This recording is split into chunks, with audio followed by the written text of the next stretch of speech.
अध्याय 19 ब्राजील को समझना 19.1 परिचय। ब्राजील वैश्विक स्तर पर पांचवां सबसे बड़ा और दक्षिण अमेरिका में सबसे बड़ा देश है, जो महाद्वीप के लगभग आधे भूभाग पर कब्जा करता है और अपने 11 पड़ोसी देशों में से 9 के साथ सीमा साझा करता है। लगभग 80% ब्राजीलियाई लोग शहरों में रहते हैं, जो इसे लैटिन अमेरिका में सबसे अधिक शहरीकृत और औद्योगिकीकृत देशों में से एक बनाता है। साओ पाउलो और रियो डी जनेरियो दुनिया के सबसे बड़े शहरों में से हैं। हालांकि ब्राजील के अमेज़न क्षेत्र के कुछ हिस्सों में, जहां विशाल जंगली क्षेत्र हैं, वहां स्वदेशी लोगों की आबादी अभी भी आधुनिक जीवन को अपना रही है। यह खंड ब्राजील की जनसंख्या संरचना और अन्य जनसांख्यिकीय विवरणों को देखकर शुरू होता है। इसकी वर्तमान स्थिति को समझने के लिए हम इसके इतिहास में गहराई से जाएंगे। हम ब्राजील के विकास के स्तर को मापने के लिए उसकी सामाजिक, राजनीतिक और आर्थिक स्थितियों का भी विश्लेषण करेंगे। अंत में हम देश के सामने आने वाली प्रमुख चुनौतियों और मुद्दों की रूपरेखा तैयार करेंगे। 19.2 पृष्ठभूमि की जांच। ब्राजील आश्चर्यजनक भिन्नताओं और विविधता का देश है। कुछ मतभेद भूगोल या जलवायु से उत्पन्न होते हैं, जबकि अन्य नस्ल या नस्ल में निहित होते हैं। ब्राजील की आबादी मूल अमेरिकी, अफ्रीकी और यूरोपीय मूल की है। एशिया और यूरोप से लगातार आने वाले अप्रवासी इसकी विविधता में योगदान दे रहे हैं। सामाजिक विरोधाभास भी मौजूद हैं। देश के 170 मिलियन लोगों के जीवन स्तर में व्यापक रूप से भिन्नता है, खासकर शहरी और ग्रामीण क्षेत्रों के बीच। 19.3 लोग और अतीत। लगभग 156 मिलियन निवासियों के साथ ब्राजील लैटिन अमेरिका की सबसे बड़ी आबादी वाला देश है और विश्व स्तर पर छठे स्थान पर है। अधिकांश लोग दक्षिण मध्य क्षेत्र में रहते हैं, जिसमें Sao Paulo, Rio de Janeiro और बेलो होरिज़ोंटे जैसे औद्योगिक केंद्र शामिल हैं। शहरीकरण तेजी से हुआ है। 1991 तक 75% आबादी शहरों में रहती थी। इस तीव्र विकास ने आर्थिक प्रगति को गति दी है, लेकिन प्रमुख शहरों में महत्वपूर्ण सामाजिक, पर्यावरणीय और राजनीतिक चुनौतियां भी सामने आई हैं। ब्राजील की जनसंख्या 4 मुख्य समूहों से बनी है। 16वीं शताब्दी के पुर्तगाली निवासी, अफ्रीकी दास, 19वीं शताब्दी के मध्य से विभिन्न यूरोपीय, मध्य पूर्वी और एशियाई आप्रवासी समुदाय, और तुपी और गुआरानी भाषा बोलने वाले स्वदेशी लोग। अंतर्जातीय विवाह आम बात रही है, जिससे विविध सांस्कृतिक विरासत को बढ़ावा मिला है। 1875 और 1960 के बीच लगभग 50 लाख यूरोपीय ब्राजील में आकर बस गए, मुख्यतः दक्षिणी राज्यों में। ये आप्रवासी Italy, Germany, Spain, Japan, Poland और मध्य पूर्व से थे। साओ पाउलो जापान के बाहर सबसे बड़े जापानी समुदाय की मेजबानी करता था। यद्यपि वर्ग मतभेद मौजूद हैं, एक मजबूत राष्ट्रीय पहचान कायम है और नस्लीय तनाव अपेक्षाकृत हाल ही में है। स्वदेशी लोग मुख्य रूप से उत्तरी और पश्चिमी सीमा क्षेत्रों और ऊपरी अमेज़न बेसिन में स्थित हैं, जो ब्राजील की आबादी का 1% से भी कम है। बाहरी दुनिया के साथ बढ़ते संपर्क और उनके क्षेत्रों में वाणिज्यिक विस्तार के कारण उनकी संख्या में गिरावट आ रही है। आरक्षण स्थापित करने और सहायता प्रदान करने के सरकारी प्रयास जारी हैं, लेकिन अक्सर विवादास्पद और अप्रभावी होते हैं। ब्राजील दक्षिण अमेरिका का एकमात्र देश है जहां वे पुर्तगाली भाषा बोलते हैं। ब्राजील में लगभग 80% लोग रोमन कैथोलिक चर्च का हिस्सा हैं। अन्य या तो प्रोटेस्टेंट हैं या अफ्रीका के धर्मों का पालन करते हैं। पेड्रो अल्वारेस कैब्रल के नेतृत्व में पुर्तगाल ने 1500 में ब्राजील पर दावा किया। 1808 तक ब्राजील पर पुर्तगाल द्वारा एक उपनिवेश के रूप में शासन किया गया था, लेकिन फिर नेपोलियन की सेना के कारण शाही परिवार रियो डी जनेरियो चला गया, जिससे यह पुर्तगाली सरकार का नया केंद्र बन गया। डोम जोआओ 6 के अधीन ब्राजील एक राज्य बन गया। उनके बेटे डोम पेड्रो प्रथम ने 7 सितंबर 1822 को ब्राजील को स्वतंत्र घोषित किया और सम्राट बन गया। उनके बेटे डोम पेड्रो द्वितीय ने 1831 से 1889 तक शासन किया। फिर ब्राजील एक गणतंत्र बन गया और 1888 में दास्ता समाप्त कर दी गई। 1889 से 1930 तक ब्राजील एक लोकतंत्र था और राष्ट्रपति पद साओ पाउलो और मिनस गेरेस राज्यों के बीच चला गया। लेकिन तभी सैन्य तख्तापलट हुआ और सेना के नेता राष्ट्रपति बन गए। 1989 में ब्राजील में 29 वर्षों में पहला प्रत्यक्ष राष्ट्रपति चुनाव हुआ। फर्नांडो कोलोर डी मेलो ने 53% वोट के साथ जीत हासिल की। लेकिन 1992 में एक बड़े भ्रष्टाचार घोटाले के कारण उन पर महाभियोग चलाया गया। उपराष्ट्रपति इतामार फ्रेंको ने पदभार संभाला। फिर 1994 में फर्नांडो हेनरिक कार्डोसो 54% वोट के साथ राष्ट्रपति चुने गए। राष्ट्रपति कार्डोसो ब्राजील को अधिक स्थिर बनाना और अधिक विकास करना चाहते थे। उन्होंने अधिक विदेशी कंपनियों को ब्राजील में व्यापार करने की अनुमति देने के लिए संविधान में बदलाव का सुझाव दिया। वह कम पैसे खर्च करने और सरकार के काम को बेहतर बनाने के लिए सामाजिक सुरक्षा, सरकार और करों जैसी चीजों में भी बड़े बदलाव करना चाहते थे। चिंतन और क्रिया 19.1 ब्राजील की जनसंख्या की संरचना पर चर्चा करें और उनकी ऐतिहासिक जड़ों का पता लगाएं। शीर्षक: ब्राजीलियाई जनसंख्या की संरचना और ऐतिहासिक जड़ें। परिचय: ब्राजील एक ऐसा राष्ट्र है जो अपनी समृद्ध सांस्कृतिक विविधता, स्वदेशी लोगों, यूरोपीय उपनिवेशवादियों, अफ्रीकी दासों और दुनिया के विभिन्न कोनों से आए अप्रवासियों के धागों से बुनी गई एक टेपेस्ट्री की विशेषता है। ब्राजीलियाई आबादी की संरचना और ऐतिहासिक जड़ों को समझने के लिए सदियों से चली आ रही जटिल अंतःक्रियाओं, प्रवासन और सामाजिक परिवर्तनों की गहराई में जाने की आवश्यकता है।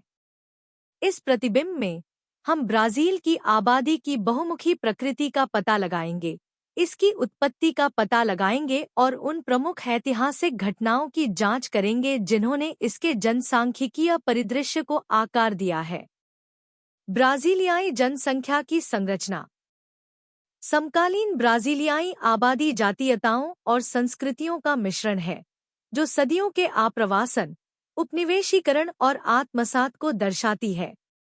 इसके मूल में 3 प्राथमिक पैतृक समूह हैं: स्वदेशी लोग, यूरोपीय और अफ्रीकी। स्वदेशी लोग। ब्राजील की मूल आबादी में कई जातीय समूह शामिल हैं, जिनमें से प्रत्येक की अपनी भाषाएं, परंपराएं और क्षेत्र हैं। 16वीं शताब्दी में यूरोपीय लोगों के आगमन से पहले ब्राजील में तुपी, ग्वारानी और काइंगांग सहित कई अन्य स्वदेशी जनजातियों का निवास था। इन समाजों ने कृषि, शिकार और सभा के माध्यम से जीवन निर्वाह करते हुए जटिल सामाजिक संरचनाएं स्थापित की थी। यूरोपीय उपनिवेशवादी। 16वीं सदी की शुरुआत में पुर्तगाली खोजकर्ताओं के आगमन से ब्राजील में यूरोपीय उपनिवेशीकरण की शुरुआत हुई। पुर्तगालियों ने मुख्य रूप से ब्राजील वुड और बाद में गन्ना जैसे मूल्यवान संसाधनों के निष्कर्षण के लिए तट के किनारे बस्तियां स्थापित की। उपनिवेशीकरण के साथ स्वदेशी आबादी का जबरन विस्थापन और विनाश हुआ। साथ ही यूरोपीय बीमारियों का आगमन हुआ जिसने मूल समुदायों को तबाह कर दिया। अफ्रीकी। ट्रांसअटलांटिक दास व्यापार 16वीं और 19वीं शताब्दी के बीच लाखों अफ्रीकियों को ब्राजील लाया, जिसने देश की जनसांख्यिकी और संस्कृति को गहराई से आकार दिया। अफ्रीकी दासों को चीनी बागानों, सोने की खदानों और बाद में कॉफी के खेतों में काम करने के लिए जबरन ब्राजील लाया गया। उनके श्रम ने औपनिवेशिक काल और उसके बाद ब्राजील की अर्थव्यवस्था की रीढ़ की हड्डी बनाई, अकल्पनीय पीड़ा और शोषण को सहन करते हुए देश की संपत्ति में योगदान दिया। आप्रवासी स्वदेशी लोगों, यूरोपीय और अफ्रीकियों के अलावा ब्राजील ने दुनिया के अन्य हिस्सों से आप्रवासन की महत्वपूर्ण लहरें भी देखी हैं। 19वीं सदी के अंत और 20वीं सदी की शुरुआत में ब्राजील में इटली, जर्मनी और जापान जैसे देशों से बड़ी संख्या में आप्रवासी आए, जो ज़मीन, नौकरी और अवसर के वादों से आकर्षित हुए। ये आप्रवासी अपने साथ अपनी भाषाएं, रीति रिवाज और परंपराएं लेकर आए, जिन्होंने ब्राजीलियाई समाज की सांस्कृतिक छवि में योगदान दिया। ब्राजीलियाई जनसंख्या की ऐतिहासिक जड़ें। ब्राजीलियाई आबादी की ऐतिहासिक जड़ों को समझने के लिए उन प्रमुख घटनाओं और प्रक्रियाओं की जांच करना आवश्यक है, जिन्होंने सदियों से देश के जनसांख्यिकीय परिदृश्य को आकार दिया है। उपनिवेशवाद और गुलामी। औपनिवेशिक काल को स्वदेशी लोगों की हिंसक अधीनता और अफ्रीकी दासों के व्यापक शोषण द्वारा चिह्नित किया गया था। पुर्तगाली उपनिवेशवादियों ने स्वदेशी आबादी पर अपनी संस्कृति, धर्म और भाषा थोपी, साथ ही वृक्षारोपण और खदानों में काम करने के लिए लाखों अफ्रीकी दासों को आयात किया। उपनिवेशवाद और गुलामी की यह विरासत आज भी ब्राजीलियाई समाज में लगातार नस्लीय असमानताओं और सामाजिक असमानताओं के रूप में प्रकट हो रही है। उन्मूलन और आप्रवासन। 1888 में ब्राजील में दास्ता का उन्मूलन देश के इतिहास में एक महत्वपूर्ण मोड़ था। दास व्यापार की समाप्ति के साथ ब्राजील ने अपनी श्रम आवश्यकताओं को पूरा करने के लिए यूरोपीय आप्रवासन की ओर रुख किया। बेहतर जीवन और आर्थिक अवसर की तलाश में इटली, जर्मनी और अन्य यूरोपीय देशों से बड़ी संख्या में अप्रवासी ब्राजील पहुंचे। इन अप्रवासियों ने ब्राजील के औद्योगीकरण और आधुनिकीकरण में महत्वपूर्ण भूमिका निभाई, देश के विकास और सांस्कृतिक विविधता में योगदान दिया। शहरीकरण और औद्योगीकरण। 20वीं सदी में ब्राजील में तेजी से शहरीकरण और औद्योगीकरण देखा गया, जिससे देश की जनसांख्यिकीय संरचना में गहरा बदलाव आया। ग्रामीण से शहरी प्रवासन ने लाखों ब्राजीलियाई लोगों को रोजगार और बेहतर जीवन स्तर की तलाश में ग्रामीण इलाकों से शहरों में ला दिया। इस सामूहिक प्रवासन ने ब्राजील के सामाजिक, आर्थिक और सांस्कृतिक परिदृश्य को बदल दिया, जीवंत शहरी केंद्रों का निर्माण किया, साथ ही गरीबी, असमानता और सामाजिक अशांति जैसे मुद्दों को भी बढ़ा दिया। बहुसंस्कृतिवाद और विविधता। आज ब्राजील अपनी बहुसंस्कृतिवाद और विविधता के लिए मनाया जाता है, जिसकी आबादी विभिन्न प्रकार की जातीयताओं, धर्मों और भाषाओं को अपनाती है। ब्राजीलियाई संस्कृति स्वदेशी, यूरोपीय, अफ्रीकी और आप्रवासी प्रभावों का मिश्रण है, जो इसके संगीत, व्यंजन, कला और त्योहारों में परिलक्षित होती है। गरीबी, असमानता और भेदभाव से संबंधित मौजूदा चुनौतियों के बावजूद ब्राजील एक गतिशील और समावेशी समाज के रूप में विकसित हो रहा है, जो अपनी विविध आबादी के योगदान से समृद्ध है। निष्कर्ष। ब्राजीलियाई आबादी की संरचना और ऐतिहासिक जड़ें देश की जटिल और बहुआयामी पहचान का प्रमाण है। स्वदेशी लोगों और यूरोपीय उपनिवेशवादियों से लेकर अफ्रीकी दासों और दुनिया भर के अप्रवासियों तक, ब्राजील की आबादी सदियों से चले आ रहे प्रवासन, उपनिवेशीकरण और सांस्कृतिक आदान प्रदान को दर्शाती है। जबकि उपनिवेशवाद और गुलामी की विरासत ब्राजील के समाज को आकार दे रही है, देश की विविधता और बहुसंस्कृतिवाद ताकत और लचीलेपन के स्रोत हैं। अपनी समृद्ध विरासत को स्वीकार करने और अपनाने से ब्राजील अपने सभी नागरिकों के लिए अधिक न्यायसंगत और समावेशी भविष्य का निर्माण जारी रख सकता है। ब्राजील की अर्थव्यवस्था विभिन्न चरणों से गुजरी है। अतीत में यह एक समय में एक मुख्य उत्पाद के निर्यात पर निर्भर था, पहले लकड़ी, फिर गन्ना, कीमती धातुएं और रत्न, और अंत में कॉफी। 1800 के दशक के अंत तक लोग दास श्रम का उपयोग करते थे। इन चक्रों के साथ साथ स्थानीय उपयोग के लिए छोटे पैमाने की खेती भी विकसित हुई। प्रथम विश्व युद्ध के दौरान औद्योगीकरण शुरू हुआ, लेकिन 1930 के दशक तक ब्राजील की अर्थव्यवस्था का आधुनिकीकरण नहीं हुआ। 1940 के दशक में उन्होंने यूएस एक्सिम बैंक की फंडिंग से रियो डी जनेरियो में अपना पहला स्टील प्लांट बनाया। 1970 के दशक में ब्राजील ने कॉफी और चीनी जैसे पारंपरिक उत्पादों को पीछे छोड़ते हुए अधिक कृषि उत्पादों, विशेष रूप से सोयाबीन का निर्यात करना शुरू कर दिया। सरकार ने कच्ची फसलें बेचने की बजाय कृषि वस्तुओं के प्रसंस्करण को अधिक समर्थन दिया, जिससे निर्यात के मूल्य और विविधता को बढ़ावा मिला। 1980 के दशक में भी कृषि का महत्व बना रहा, लेकिन पहले की तरह किसी एक फसल का बोलबाला नहीं रहा। सरकार ने कर छूट और विशेष ऋण के माध्यम से ग्रामीण क्षेत्रों में दक्षता को प्रोत्साहित किया। उन्होंने ग्रामीण जीवन स्थितियों में सुधार करने और लोगों को शहरों में जाने से रोकने का भी प्रयास किया। कृषि उत्पादकता जनसंख्या की तुलना में तेजी से बढ़ी, जिससे किसानों को घरेलू उत्पादन और निर्यात दोनों बढ़ाने में मदद मिली। वर्तमान में ब्राजील वैश्विक कॉफी और चीनी उत्पादन, गन्ने से में शीर्ष स्थान पर है, कोको में दूसरे स्थान पर और तंबाकू में चौथे स्थान पर है। विभिन्न फसलों को उगाने को प्रोत्साहित करने के लिए पिछले 20 वर्षों में किए गए प्रयासों को बड़ी सफलता मिली है। गेहूं, चावल, मक्का और विशेष रूप से सोयाबीन सहित अनाज उत्पादन में लगातार वृद्धि हुई है। ब्राजील के सकल घरेलू उत्पाद में कृषि का योगदान 13% है, जिसमें फसल उत्पादन का योगदान लगभग 90% है। पशुधन गतिविधियां जैसे गोमांस, मुर्गी पालन, सुअर का मांस, दूध और अंडे शेष 10% बनाते हैं। रबर, जो एक प्रमुख निर्यात हुआ करता था, ब्राजील नट, काजू, मोम और फाइबर जैसे वन उत्पाद अब ज्यादातर जंगली वन पेड़ों के बजाय खेती किए गए वृक्षारोपण से आते हैं। ब्राजील की विविध जलवायु इसे लगभग हर प्रकार के फल उगाने की अनुमति देती है। उत्तर में उष्णकटिबंधीय किस्मों जैसे विभिन्न नट और एवोकाडो से लेकर ठंडे दक्षिणी क्षेत्रों में खट्टे फल और अंगूर की बड़ी उपज तक।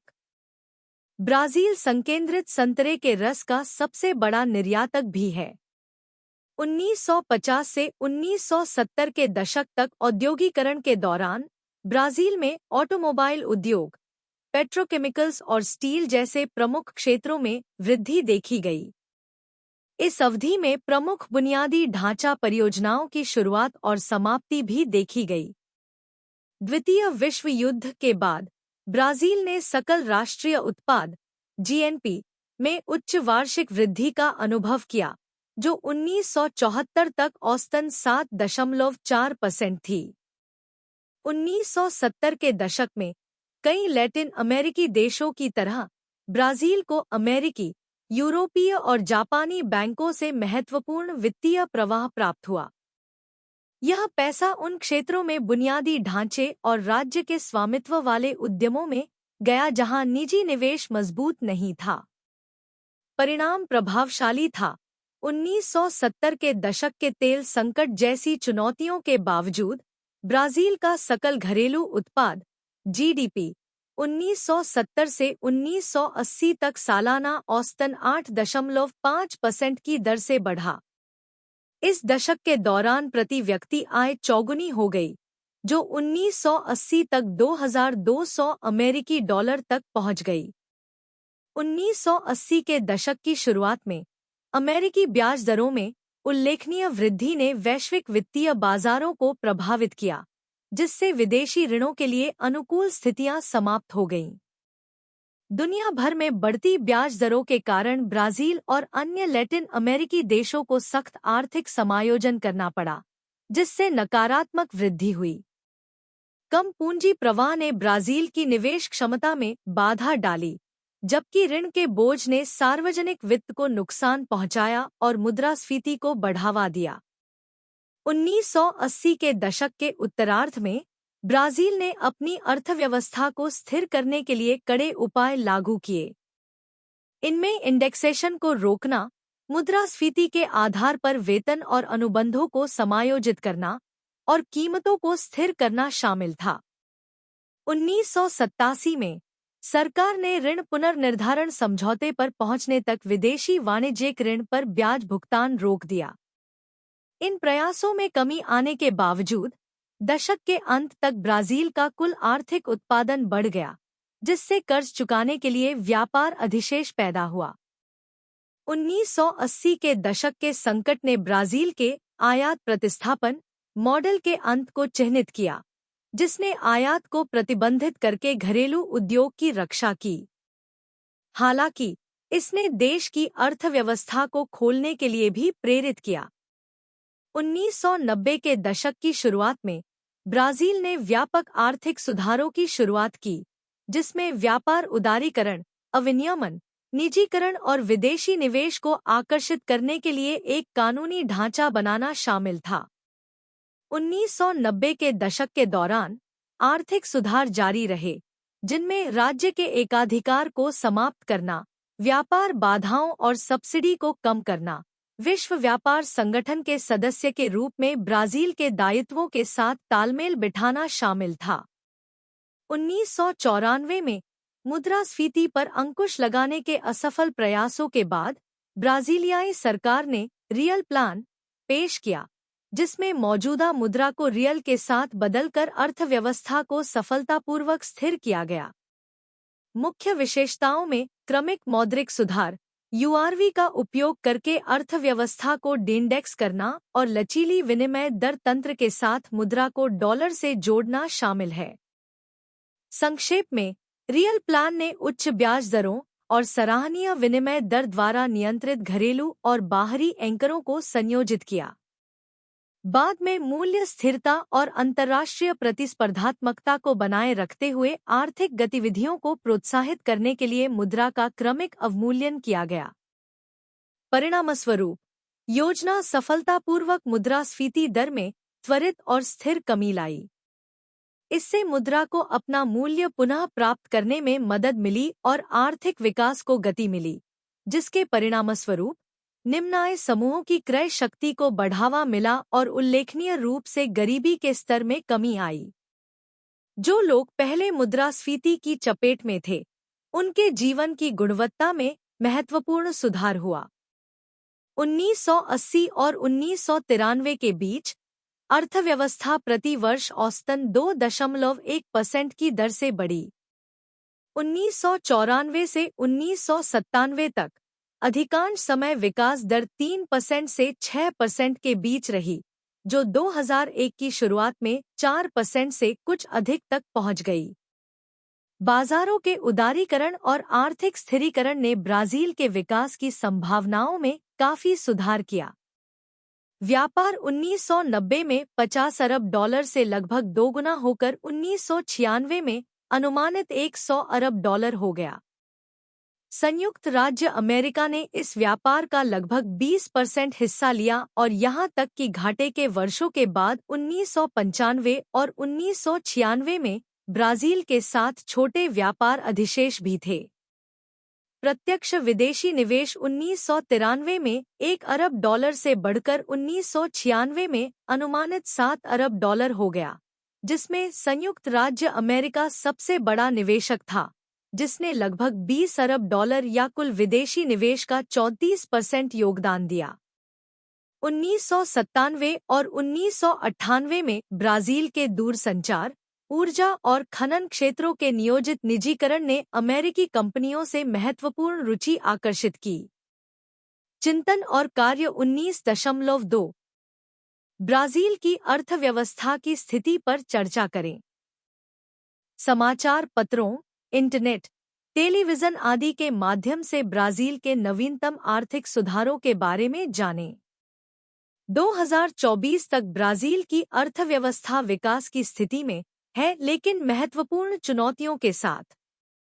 2024 में वास्तविक सकल घरेलू उत्पाद में 1.7% की वृद्धि हुई, जो मौद्रिक सख्ती के विलंबित प्रभावों और वर्ष के लिए कम कैरीओवर प्रभाव से प्रेरित है। 2025 तक मुद्रास्फीति धीरे धीरे 3.5% की ओर बढ़ रही है, जो सेंट्रल बैंक के 3% प्लस 1.5% अंक के लक्ष्य से थोड़ा ऊपर है, लेकिन मौद्रिक नीति में धीरे धीरे ढील दी जा रही है और 2025 में विकास की वसूली में योगदान दिया जा रहा है 2.2%। हालांकि सामान्य सरकारी प्राथमिक घाटा 2023 में सकल घरेलू उत्पाद का 2.3% तक पहुंच गया, जो 2022 में 1.2% के अधिशेष से अधिक है, जबकि ऋण सकल घरेलू उत्पाद का 74.3% है, जो 2022 में 71.7% से अधिक है। ब्राजील की आर्थिक चुनौतियों में एक जटिल कर प्रणाली, एक बोझिल कारोबारी माहौल जो उद्यमशीलता को हतोत्साहित करता है, कम बचत और बुनियादी ढांचे के निवेश और वैश्विक बाजारों में सीमित एकीकरण शामिल है, जो नवाचार पर अंकुश लगाता है और प्रतिस्पर्धात्मकता में बाधा डालता है। उम्र बढ़ने से संबंधित चुनौतियां, विशेष रूप से स्वास्थ्य और पेंशन में सार्वजनिक वित्त पर दबाव डालने का भी अनुमान है। उत्पादकता और सतत विकास के उच्च स्तर को प्राप्त करना एक प्रमुख चुनौती बनी हुई है, जो अधिक जरूरी हो गई है और इसके लिए साहसिक कार्रवाई की आवश्यकता होगी। विनिर्माण और सेवाओं में उत्पादकता वृद्धि 20 वर्षों से स्थिर है और विकास अनुमान उच्च मध्यम आय वाले देश के समकक्षों से नीचे बना हुआ है, जबकि कृषि क्षेत्र ने उत्पादकता में वृद्धि दर्ज की है। इस सफलता का एक हिस्सा व्यापक खेती के तरीकों पर निर्भर है, जो महत्वपूर्ण बायोम और जैव विविधता को खतरे में डालते हैं।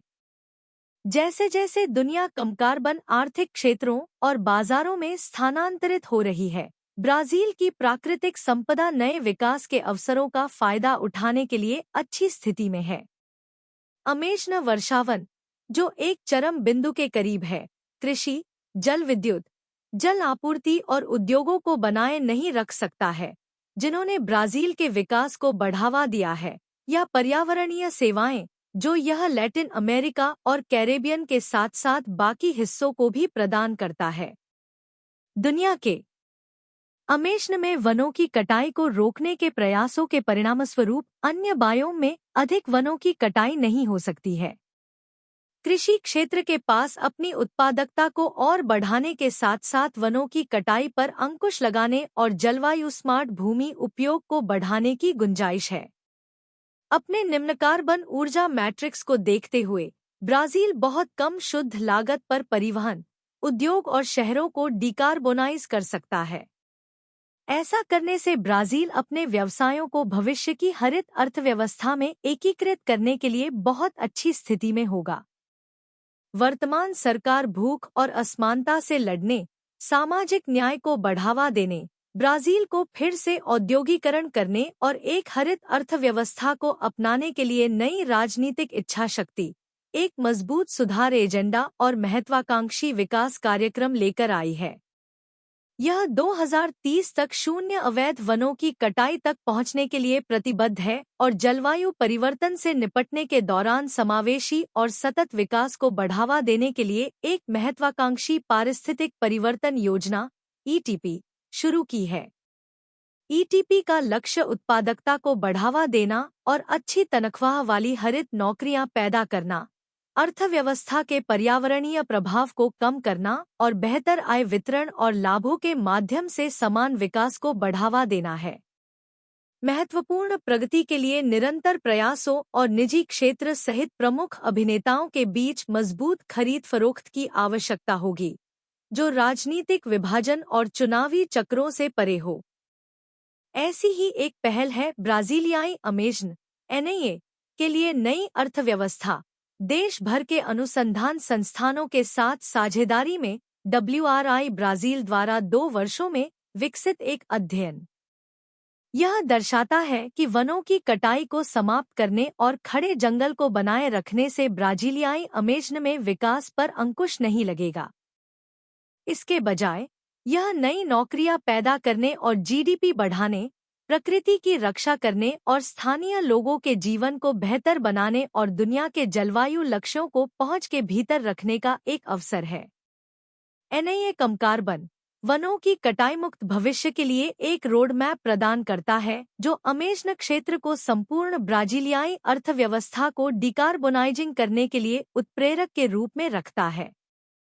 2050 तक एनआईए ब्राजील के अमेज़न क्षेत्र के भीतर 312,000 अतिरिक्त नौकरियों, जैवार्थव्यवस्था और बहाली क्षेत्रों में 833,000 नई नौकरियों, क्षेत्र में काले और स्वदेशी लोगों के लिए अधिक टिकाऊ नौकरी के अवसरों के साथ असमानता को कम करने और कम से कम BRL 40 बिलियन की वृद्धि की योजना बना रहा है। ब्राजीलियाई अमेज़न की वार्षिक GDP में $8.2 बिलियन। निष्कर्षतः ब्राजील की अर्थव्यवस्था संभावनाओं और चुनौतियों में से एक है। जबकि विकास मौजूद है, महत्वपूर्ण संरचनात्मक मुद्दे इसकी पूरी क्षमता को बाधित कर रहे हैं। पर्यावरणीय स्थिरता और आर्थिक विकास के प्रति सरकार की प्रतिबद्धता ब्राजील के लिए निम्न कार्बन आर्थिक विकास का नेतृत्व करने का एक अनूठा अवसर प्रस्तुत करती है, जिससे ब्राजील के व्यापारिक भागीदार 1980 के दशक में दक्षिण अमेरिका के कई देश सैन्य शासन से नागरिक सरकार में स्थानांतरित हो गए। इस परिवर्तन से उनके लिए अन्य देशों के साथ व्यापार पर बातचीत करना आसान हो गया। 1988 से दक्षिण अमेरिका आर्थिक एकीकरण, राजनीतिक सहयोग और क्षेत्रीय व्यापार संबंधों में सुधार की दिशा में काम कर रहा है। मर्कोसुर, दक्षिण का सामान्य बाजार और एंडियन ग्रुप जैसे संगठनों ने दक्षिण अमेरिका की आर्थिक वृद्धि और विश्व स्तर पर प्रतिस्पर्धात्मकता को बढ़ाने में बड़ी भूमिका निभाई है। मर्कोसुर में अर्जेंटीना, ब्राजील, पैराग्वे और उरुग्वे शामिल हैं। ये देश कई आयातित वस्तुओं पर समान शुल्क लगाने पर सहमत हुए। ब्राजील मुख्य रूप से यूरोपीय संघ, अमेरिका, जापान और अन्य दक्षिण अमेरिकी देशों को निर्यात करता है। इसका प्रमुख आयात मध्य पूर्व, संयुक्त राज्य अमेरिका और यूरोपीय संघ से होता है। ब्राजील के व्यापार के बारे में कुछ मुख्य बातें। ब्राजील कॉफी और सोयाबीन जैसी वस्तुओं का निर्यात करता है। कार, कपड़े और जूते जैसे विनिर्मित उत्पाद निर्यात के लिए महत्वपूर्ण हो गए हैं। आयात में रसायन, तेल, भोजन और भारी मशीनरी शामिल हैं। अधिकांश तेल मध्य पूर्व से आता है। ब्राजील के पास व्यापार अधिशेष है, वह आयात पर खर्च करने की तुलना में निर्यात से अधिक कमाता है। इस अधिशेष का उपयोग ऋण चुकाने और राष्ट्रीय ऋण को कम करने के लिए किया जाता है। सरकार और राजनीति। भारत और अमेरिका के बाद ब्राजील विश्व स्तर पर तीसरा सबसे बड़ा लोकतंत्र है। यह सैन्य तानाशाही 1964 से 85 की समाप्ति के बाद से नागरिक शासन के अधीन रहा है। आर्थिक विकास की अवधि, जिसे आर्थिक चमत्कार 1967 से 74 के रूप में जाना जाता है, के बाद ब्राजील को राजनीतिक उदारीकरण के साथ साथ मुद्रास्फीतिजनित मंदी का भी सामना करना पड़ा। सैन्य शासन के दौरान ब्राजील अधिकतर शहरीकृत, औद्योगिकृत हो गया। प्राथमिक वस्तुओं की तुलना में अधिक विनिर्मित वस्तुओं का निर्यात होने लगा और लगभग 55% आबादी मतदान कर सकती थी। विदेश नीति संयुक्त राज्य अमेरिका के साथ संरेखण और व्यावहारिक स्वतंत्रता की मांग के बीच स्थानांतरित हो गई। 1985 में ब्राजील नागरिक राष्ट्रपति पद पर आ गया।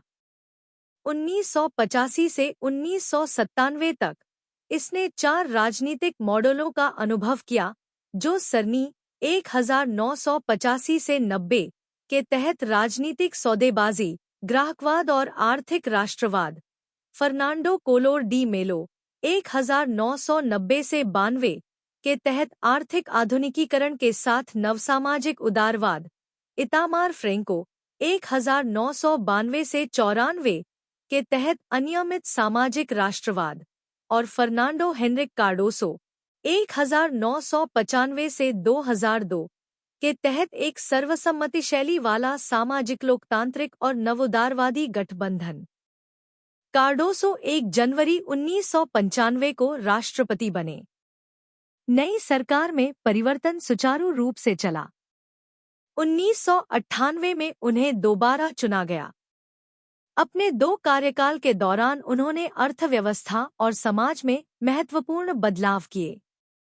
1995 में उनका मुख्य ध्यान अर्थव्यवस्था में सरकार की भूमिका को कम करने, नौकरशाही को सुव्यवस्थित करने, सामाजिक सुरक्षा में सुधार, संघीय संबंधों को समायोजित करने, कर प्रणाली को सरल बनाने और राजनीतिक दल के प्रतिनिधित्व में सुधार करने के लिए 1988 से संविधान के कुछ हिस्सों में संशोधन करना था। 1994 में शुरू की गई आर्थिक योजना, जिसे प्लानो रियल कहा जाता है, ब्राजील के लिए महत्वपूर्ण थी। इसने मुद्रास्फीति को सफलतापूर्वक कम किया और अन्य क्षेत्रों में प्रगति के लिए मंच तैयार किया। कम मुद्रास्फीति के साथ 1994 से 1997 तक अर्थव्यवस्था में सालाना औसतन 3.5% की वृद्धि हुई, जिससे कई नौकरियां पैदा हुईं।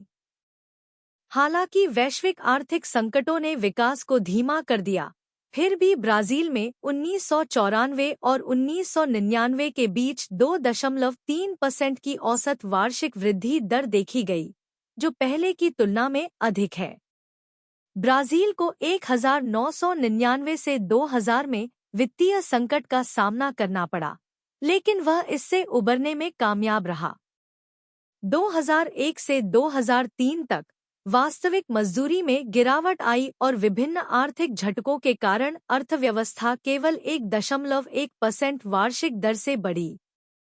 हालांकि ब्राजील अपनी लचीली अर्थव्यवस्था और कार्डोसो द्वारा स्थापित और 2002 में पदभार संभालने वाले राष्ट्रपति लूला दा सिल्वा द्वारा जारी आर्थिक नीतियों के कारण वित्तीय पतन के बिना इन झटकों से बच गया।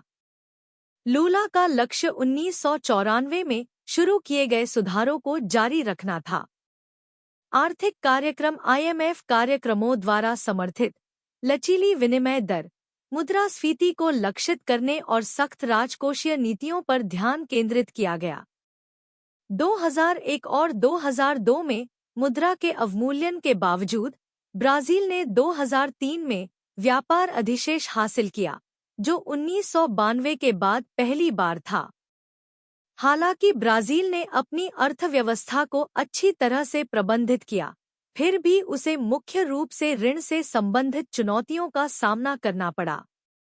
सरकार का घरेलू ऋण 1994 से 2003 तक लगातार बढ़ता गया, जिससे वित्तीय स्थिति पर दबाव पड़ा। इसके अतिरिक्त ब्राजील का विदेशी ऋण उसके निर्यात आधार की तुलना में बड़ा था। एक और चुनौती नौकरियां पैदा करने और सरकारी ऋण का प्रबंधन करने के लिए आर्थिक विकास को बनाए रखना था। हालांकि 2004 में ब्राजील के आर्थिक परिदृश्य में सुधार हुआ। रिकॉर्ड निर्यात और मजबूत मुद्रा के कारण 5.3% की वृद्धि हुई, जो एक दशक में सबसे अच्छी थी। बॉक्स 19.2 ब्राजील में आर्थिक संकट। पिछली शताब्दी के अंत में ब्राजील को अपनी अर्थव्यवस्था के साथ एक बड़ी समस्या का सामना करना पड़ा। भले ही उनके पास अपनी अर्थव्यवस्था के लिए एक योजना थी जिसमें उनके पैसे को वास्तव में उससे अधिक मूल्य पर रखना, पैसे उधार लेने के लिए बहुत अधिक शुल्क लेना, अन्य देशों से बहुत सारा पैसा प्राप्त करना और नियमों को और अधिक आसान बनाना शामिल था, फिर भी उनके सामने संकट था। ब्राजील का पैसा, जिसे असली कहा जाता है, अमेरिकी डॉलर की तुलना में बहुत जल्दी कम मूल्य का हो गया। यह समस्या 1980 के दशक में शुरू हुई जब ब्राजील ने अपनी अर्थव्यवस्था को बढ़ने में मदद करने के लिए अन्य देशों से सामान खरीदने के बजाय अपना सामान बनाने पर ध्यान केंद्रित करने का निर्णय लिया। लेकिन 1980 के दशक के अंत तक उनके पैसे का मूल्य हर जगह था। सबसे पहले अंतर्राष्ट्रीय मुद्रा कोष IMF ने कीमतों को बहुत अधिक बढ़ने से रोकने और अर्थव्यवस्था को बढ़ने में मदद करने के लिए कुछ योजनाएं बनाकर मदद करने की कोशिश की। लेकिन वे योजनाएं अच्छी तरह से काम नहीं कर पाईं और बहुत से लोगों का जीवन कठिन हो गया। फिर वे नई योजनाएं लेकर आए जो बेहतर मानी जाती थी। 1990 में राष्ट्रपति ने कीमतों को बढ़ने से रोकने के लिए सभी के बैंक खाते फ्रीज कर दिए। राष्ट्रपति ने अन्य देशों के लिए ब्राजील में सामान बेचना भी आसान बना दिया और कम पैसे खर्च करने का प्रयास किया। 1994 में फर्नांडो हेनरिक कार्डोसो, जो सरकार में धन सामग्री के प्रभारी थे, ने प्लानो रियल नामक एक योजना बनाई जिसे अन्य देशों से बहुत समर्थन मिला। इस योजना ने वास्तविक मूल्य को अमेरिकी डॉलर से जोड़कर और पैसे उधार लेने की लागत को ऊंचा रखकर कीमतों को बहुत तेजी से बढ़ने से रोक दिया। इससे गरीब परिवारों को बेहतर जीवन जीने में मदद मिली क्योंकि कीमतें अब इतनी अधिक नहीं बढ़ रही थी। इस सफलता के कारण कार्डोसो अक्टूबर 1994 में राष्ट्रपति बने। बहुत से लोगों ने सोचा कि कार्डोसो के राष्ट्रपति बनने से ब्राजील अपनी धन संबंधी समस्याओं से सुरक्षित रहेगा। लेकिन कार्डोसो वह सब कुछ नहीं कर सका जो वह चाहता था। वह आईएमएफ से पैसा नहीं प्राप्त कर सका या अर्थव्यवस्था में वे सभी बदलाव नहीं कर सका जो वह चाहता था। ब्राजील में लोग सोचने लगे कि असली कीमत कम हो जाएगी, इसलिए उन्होंने अपना पैसा दूसरे देशों में स्थानांतरित कर दिया। जितना अधिक पैसा ब्राजील से बाहर गया, लोगों ने सोचा कि भविष्य में चीजें उतनी ही खराब होंगी, विशेषकर वास्तविक मूल्य के लिए। इससे और भी अधिक पैसा ब्राजील छोड़ना पड़ा। सरकार ने पैसे उधार लेना वास्तव में महंगा बनाकर रियल को अपना मूल्य खोने से रोकने की कोशिश की, लेकिन इससे हालात और खराब हो गए। चीजों की कीमतें तेजी से नीचे चली गईं, जिससे लोगों और व्यवसायों के लिए ऋण चुकाना कठिन हो गया और बैंकों और पूरी वित्तीय प्रणाली के लिए बहुत सारी समस्याएं पैदा हो गईं। राष्ट्रपति कार्डोसो ने लिया बड़ा फैसला। उन्होंने ब्राजील के पैसे रियल का मूल्य कम करने का निर्णय लिया। उन्होंने पहले वादा किया था कि वह ऐसा नहीं करेंगे, लेकिन अब उन्होंने अपना मन बदल लिया है।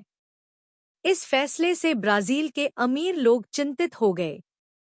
इसने वित्तीय बाजारों को भी चिंतित कर दिया। डॉलर की तुलना में रियल का मूल्य 9% कम हो गया।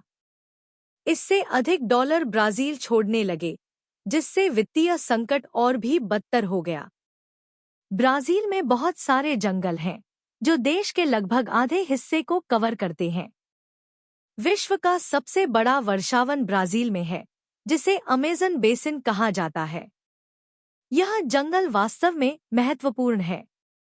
यह दुनिया की ऑक्सीजन का 5वां हिस्सा पैदा करता है और दुनिया का 5वां ताज़ा पानी इसमें मौजूद है। यह पृथ्वी पर मौजूद सभी पौधों और जानवरों के 10वें हिस्से का घर भी है।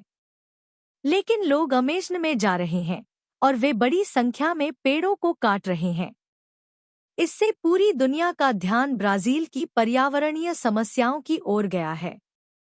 अमेज़न में सबसे बड़ी समस्या वनों की कटाई है। सरकारें, अंतर्राष्ट्रीय समूह और मीडिया समेत कई लोग इसे लेकर चिंतित हैं।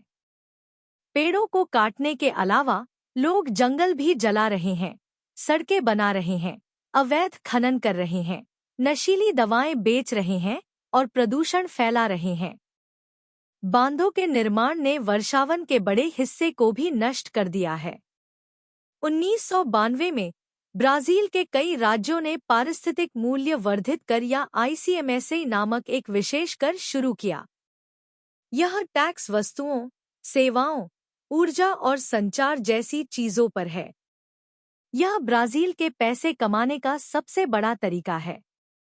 इस टैक्स के पीछे का विचार उन जगहों को पैसा देना है जो पर्यावरण की रक्षा कर रहे हैं। इस धन का उपयोग पार्कों और अभयारण्यों की देखभाल करने जैसे उपकरण खरीदने और श्रमिकों को भुगतान करने के लिए किया जाता है।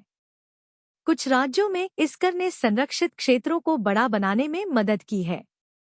उदाहरण के लिए, पराना में 1991 और 2000 के बीच संरक्षित क्षेत्रों में 10 लाख हेक्टेयर से अधिक की वृद्धि हुई, जो कि 165% की वृद्धि है। चिंतन एवं क्रिया 19.3। ब्राजील की प्रमुख पर्यावरणीय चुनौती क्या है? इसका मुकाबला करने के लिए क्या उपाय किए जा रहे हैं? शीर्षक: ब्राजीलियाई जनसंख्या की संरचना और ऐतिहासिक जड़ें। परिचय: ब्राजील एक ऐसा राष्ट्र है जो अपनी समृद्ध सांस्कृतिक विविधता, स्वदेशी लोगों, यूरोपीय उपनिवेशवादियों, अफ्रीकी दासों और दुनिया के विभिन्न कोनों से आए अप्रवासियों के धागों से बुनी गई एक टेपेस्ट्री की विशेषता है। ब्राजीलियाई आबादी की संरचना और ऐतिहासिक जड़ों को समझने के लिए सदियों से चली आ रही जटिल अंतःक्रियाओं, प्रवासन और सामाजिक परिवर्तनों की गहराई में जाने की आवश्यकता है। इस प्रतिबिंब में हम ब्राजील की आबादी की बहुमुखी प्रकृति का पता लगाएंगे, इसकी उत्पत्ति का पता लगाएंगे और उन प्रमुख ऐतिहासिक घटनाओं की जांच करेंगे जिन्होंने इसके जनसांख्यिकीय परिदृश्य को आकार दिया है। ब्राजीलियाई जनसंख्या की संरचना।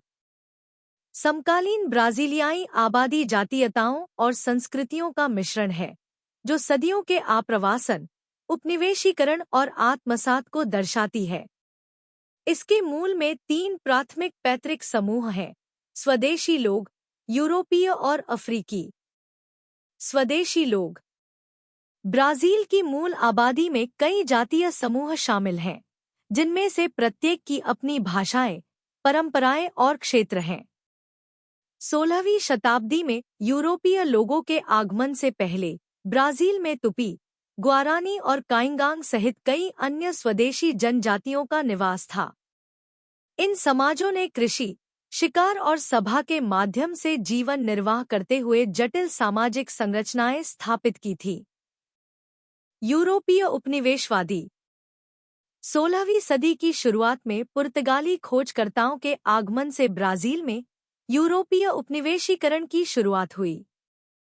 पुर्तगालियों ने मुख्य रूप से ब्राजील वुड और बाद में गन्ना जैसे मूल्यवान संसाधनों के निष्कर्षण के लिए तट के किनारे बस्तियां स्थापित की।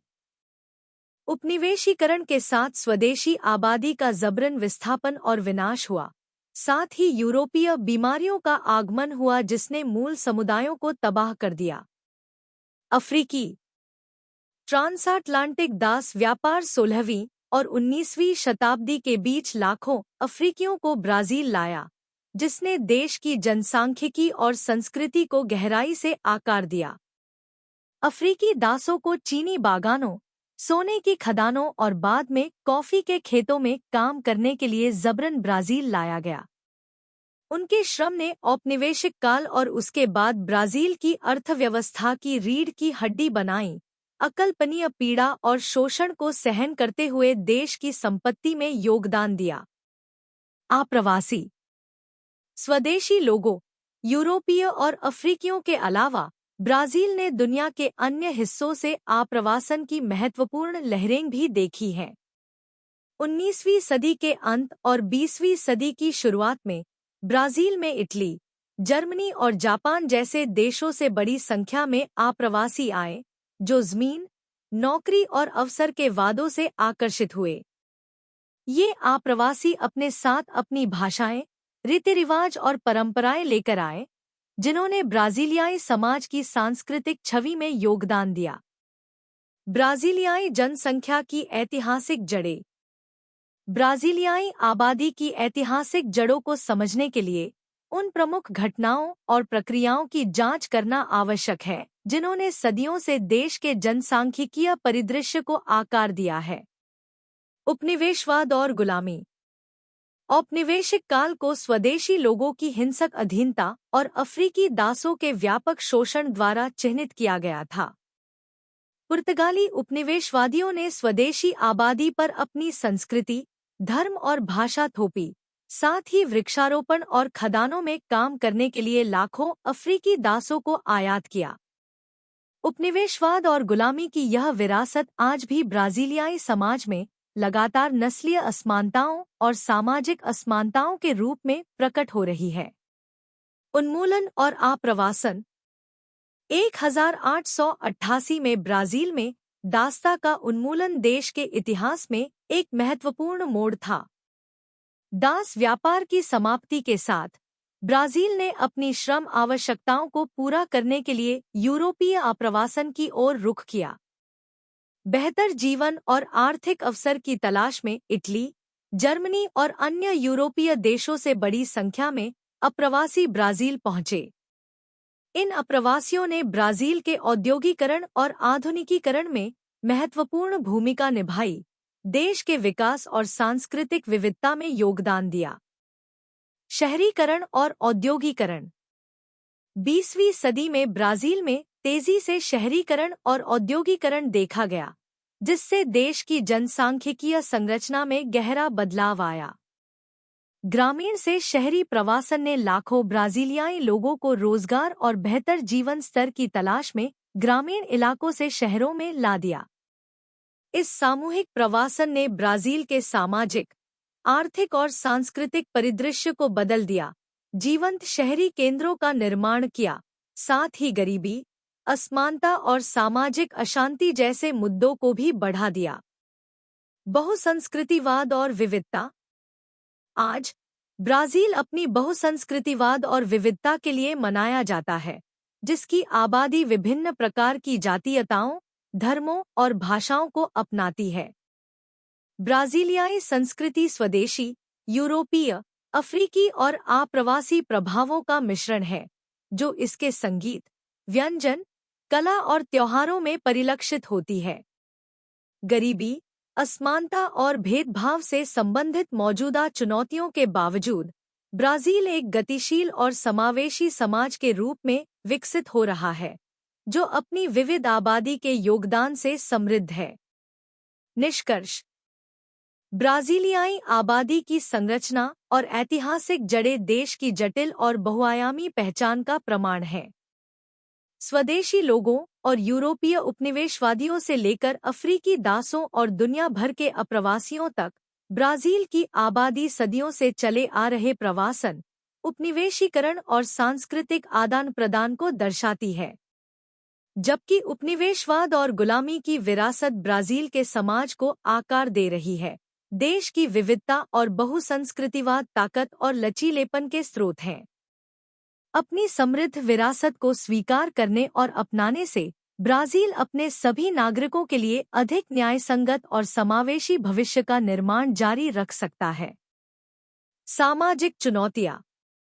1980 के दशक से ब्राजील को गंभीर सामाजिक मुद्दों का सामना करना पड़ा है। बहुत से ब्राजीलियाई लोग गरीबी में रहते हैं और अमीर और गरीब के बीच का अंतर बहुत बड़ा है। सबसे अमीर 10% परिवारों की आय सबसे गरीब 10% HDR 2003 से 70 गुना अधिक है। इन समस्याओं की जड़ें ब्राजील के इतिहास में गहरी हैं, लेकिन ये हाल के कारकों जैसे 1940 से 1970 के दशक की आर्थिक विकास रणनीतियों, आर्थिक संकट, अर्थव्यवस्था को ठीक करने के असफल प्रयास और वैश्वीकरण के प्रभावों के कारण भी हैं। आर्थिक विकास रणनीति, जो घरेलू उद्योगों की सुरक्षा पर केंद्रित थी, ने शहरी उद्योगों की वृद्धि को बढ़ावा दिया, जिससे अर्थव्यवस्था अधिक विविध और जटिल हो गई। हालांकि इससे गरीबी खत्म नहीं हुई और असल में असमानता और बढ़ गई। कुछ सामाजिक समूह, जैसे बिना जमीन वाले ग्रामीण श्रमिक और बढ़ती गरीबी और कर्ज का सामना कर रहे छोटे खेत मालिकों के साथ साथ कुछ शहरी श्रमिकों को इस वृद्धि से लाभ नहीं हुआ है। http://www.mra.gov.br/CD Brazil.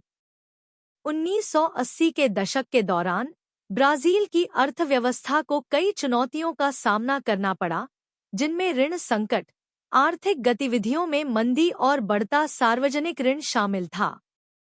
इससे मुद्रास्फीति और आर्थिक स्थिरता प्राप्त करने के बारे में अनिश्चितता के साथ साथ सरकार और सार्वजनिक सेवाओं में संकट पैदा हो गया। सामाजिक मुद्दे बदतर हो गए, अधिक लोग गरीब और असमान हो गए, विशेषकर वे जो सरकारी सहायता पर निर्भर थे। जैसे ही देश ने 1990 के दशक में प्रवेश किया, इसमें आर्थिक पुनर्गठन हुआ, उद्योगों का आधुनिकीकरण हुआ और घरेलू स्तर पर अधिक प्रतिस्पर्धा पैदा हुई। इन परिवर्तनों ने विभिन्न सामाजिक समूहों को प्रभावित किया, विशेषकर कम विकसित औद्योगिक क्षेत्रों में, जिससे नौकरी की संभावनाएं अनिश्चित हो गईं। 1994 में शुरू की गई रियल योजना का उद्देश्य ब्राजील की अर्थव्यवस्था को स्थिर करना और सबसे गरीब नागरिकों को लाभ पहुंचाना था। हालांकि मुद्रास्फीति की समाप्ति ने कुछ कमजोर समूहों को कम सुरक्षित महसूस कराया। इन आर्थिक बदलावों के परिणामस्वरूप जटिल सामाजिक समस्याएं उत्पन्न हुईं, जिससे बहिष्कार और भेद्यता को संबोधित करने के लिए विविध सार्वजनिक नीतियों की आवश्यकता हुई। विशेष रूप से कमजोर समूहों के लिए बुनियादी सामाजिक अधिकारों और समान अवसरों को सुनिश्चित करने के प्रयास किए गए। ब्राजील की शिक्षा प्रणाली भी सामाजिक असमानताओं को प्रतिबिंबित करती है। गरीब राज्यों में स्कूल गैरोपस्थिति की उच्च दर है। चुनौतियों के बावजूद प्राथमिक शिक्षा में महत्वपूर्ण सुधार हुए, हालांकि अमीर और गरीब राज्यों के बीच असमानता बनी रही। कुल मिलाकर गरीबी में कमी आई, लेकिन असमान रूप से उत्तर में वृद्धि का अनुभव हुआ। इस असमानता को संसाधनों की कमी के बजाय लगातार असमानता के लिए जिम्मेदार ठहराया गया था। समृद्ध दक्षिणी और पूर्वोत्तर क्षेत्रों की तुलना में उत्तर मानव विकास में भी पिछड़ गया। ब्राजील के सामाजिक मुद्दे को एक अतिरिक्त चुनौती का सामना करना पड़ता है, जनसांख्यिकी। पिछले 30 वर्षों में जनसांख्यिकीय परिवर्तनों ने जनसंख्या की आयु संरचना, पारिवारिक गतिशीलता और नौकरी बाजार को नया आकार दिया है। इससे सामाजिक सुरक्षा प्रणाली में महत्वपूर्ण समायोजन हुआ है, जिससे लोकतांत्रिक संस्थानों का सम्मान करते हुए विस्तार और सुधार की आवश्यकता हुई है और लोकतंत्र को मजबूत करने के लिए सामाजिक नीतियों को शामिल किया गया है। पिछले 50 वर्षों में ब्राजील में स्वास्थ्य संकेतकों में उल्लेखनीय सुधार हुआ है। ब्राजीलियाई लोगों की औसत जीवन प्रत्याशा में उल्लेखनीय वृद्धि हुई है, और यद्यपि शिशु मृत्यु दर वैश्विक और लैटिन अमेरिकी मानकों की तुलना में अपेक्षाकृत अधिक है, वे 1940 के दशक की तुलना में लगभग 4 गुना कम हैं। ब्राजीलियाई लोगों को प्रभावित करने वाली बीमारियों के प्रकार में काफी बदलाव आया है। पहले संक्रामक बीमारियां प्रचलित थीं, लेकिन अब हृदय संबंधी समस्याएं और ट्यूमर जैसी पुरानी अपक्षयी बीमारियां, साथ ही दुर्घटनाओं और हत्याओं जैसे बाहरी कारण, विशेष रूप से शहरी क्षेत्रों में अधिक आम हैं। हालांकि संक्रामक बीमारियां अभी भी बनी हुई हैं, मुख्य रूप से गरीबी वाले ग्रामीण क्षेत्रों में, विशेषकर उत्तर पूर्व, उत्तर और मध्य पूर्व क्षेत्रों में। उदाहरण के लिए, उत्तर पूर्व अभी भी बच्चों और नवजात शिशुओं में व्यापक कुपोषण के कारण उच्च शिशु मृत्यु दर से जूझ रहा है। हैजा जैसी बीमारियों का फिर से उभरना और एड्स जैसी नई बीमारियों का बढ़ना सरकार से नए निवारक उपायों की मांग करता है। प्रगति के बावजूद ब्राजील में क्षेत्रीय स्वास्थ्य असमानताएं बनी हुई हैं। उत्तर पूर्व जैसे क्षेत्र अफ्रीका, एशिया और लैटिन अमेरिका के अविकसित देशों के स्वास्थ्य पैटर्न से मिलते जुलते हैं, जबकि दक्षिण पूर्व और संघीय जिले कई विकसित देशों के समान स्वास्थ्य स्थितियों को प्रदर्शित करते हैं, हालांकि संकेतकों में आंतरिक भिन्नता के साथ। चिंतन और क्रिया 19.4 ब्राजील में तीव्र जनसंख्या वृद्धि के प्रभावों पर चर्चा करें। शीर्षक: ब्राजील में तीव्र जनसंख्या वृद्धि के निहितार्थ। परिचय: ब्राजील एक ऐसा देश जो अपनी जीवंत संस्कृति, विविध पारिस्थितिकी तंत्र और बढ़ती अर्थव्यवस्था के लिए जाना जाता है, तेजी से जनसंख्या वृद्धि से उत्पन्न चुनौतियों से भी जूझ रहा है। दुनिया की 5वीं सबसे बड़ी आबादी के साथ ब्राजील के जनसांख्यिकीय परिदृश्य में अवसर और खतरे दोनों हैं। इस प्रतिबिंब का उद्देश्य ब्राजील में तेजी से जनसंख्या वृद्धि के निहितार्थों की पड़ताल करना, इसके सामाजिक, आर्थिक, पर्यावरणीय और राजनीतिक प्रभावों की जांच करना है। सामाजिक आर्थिक निहितार्थ। ब्राजील में तीव्र जनसंख्या वृद्धि का गहरा सामाजिक आर्थिक प्रभाव है, जो शिक्षा, स्वास्थ्य देखभाल, रोजगार और गरीबी उन्मूलन प्रयासों सहित समाज के विभिन्न पहलुओं को प्रभावित करता है। प्राथमिक चिंताओं में से एक बुनियादी ढांचे और सार्वजनिक सेवाओं पर दबाव है। सेवा देने के लिए अधिक लोगों के साथ शैक्षणिक संस्थानों, स्वास्थ्य देखभाल सुविधाओं और परिवहन नेटवर्क पर दबाव बढ़ गया है।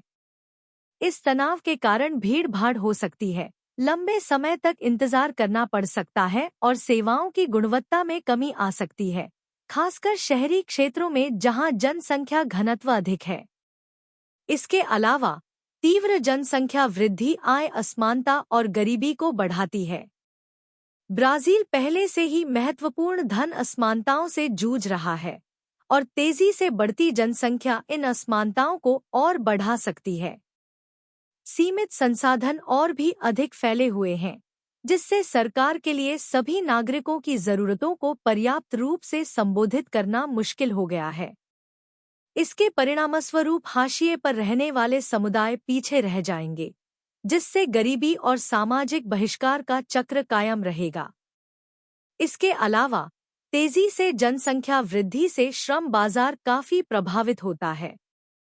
जबकि बढ़ती आबादी संभावित रूप से एक बड़ा कार्यबल प्रदान कर सकती है, इससे नौकरियों के लिए प्रतिस्पर्धा भी बढ़ती है, खासकर उन क्षेत्रों में जो पहले से ही विनिर्माण और कृषि जैसी चुनौतियों का सामना कर रहे हैं।